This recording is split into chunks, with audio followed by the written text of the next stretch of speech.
lifetime to work for him. And, you know, when he hired me, Mike, you know this, it was the mid-'80s. There was no conversation about women in football. And so I would say to your viewers, to your listeners, whether you're a Raider fan or a Raider hater, whether you loved Al or didn't, this is someone who hired without regard to race, gender, ethnicity, or any other individuality, which has no bearing whatsoever on whether one can do a job. Pirate. Blustering in from sea, with a rollicking song he sweeps along, swaggering boisterously. His face is weather-beaten. He wears a hooded sash, with a silver hat about his head, and a bristling black mustache.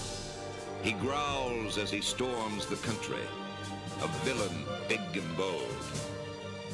And the trees all shake and quiver and quake as he robs them of their gold.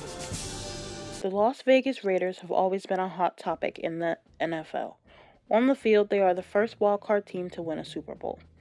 Off the field, they are pioneers in terms of racial and gender equality in the NFL, all because of one man, Al Davis. And he did it because he evaluated candidates based on if they were able to do the job.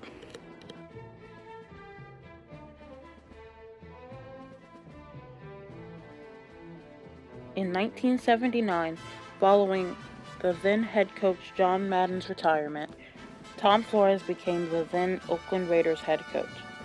Tom had previously been the league's first Hispanic starting quarterback in 1960, which was also with the Raiders. While being head coach, Flores led the Raiders to 2 Super Bowl victories, Super Bowl XV in 1981 against the favorite Philadelphia Eagles, which made him the league's first minority head coach to win a Super Bowl, and Super Bowl XVIII in 1984, where the then Los Angeles Raiders dismantled the highly favored Washington Redskins, now the Washington football team. You've blazed a trail, Tom?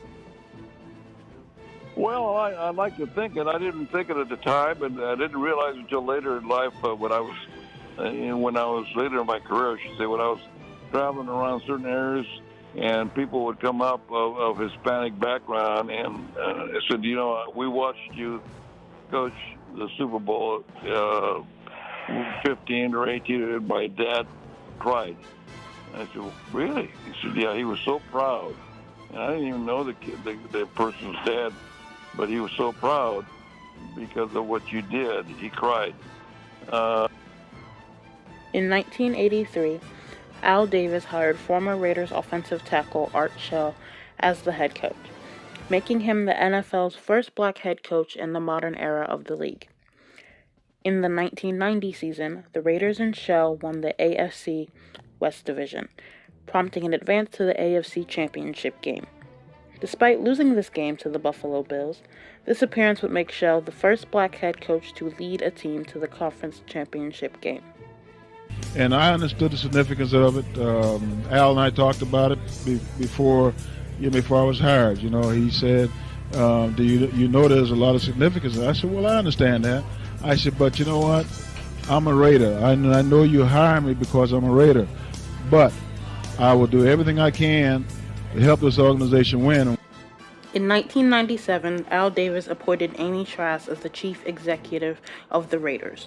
10 years prior, Amy had joined the organization as an intern with the legal department.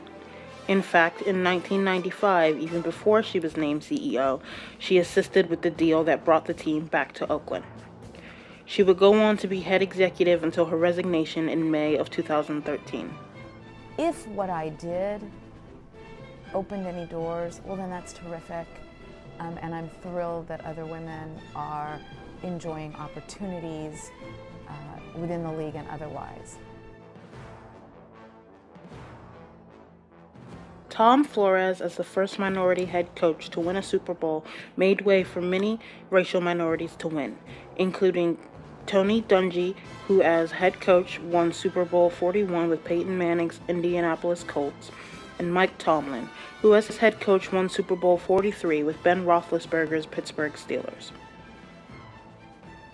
Without Art Shell as the first black head coach in the modern era, Many men wouldn't have had the opportunity to coach, including current NFL coaches Mike Tomlin of the Pittsburgh Steelers, Brian Flores of the Miami Dolphins, and Anthony Lynn of the Los Angeles Chargers.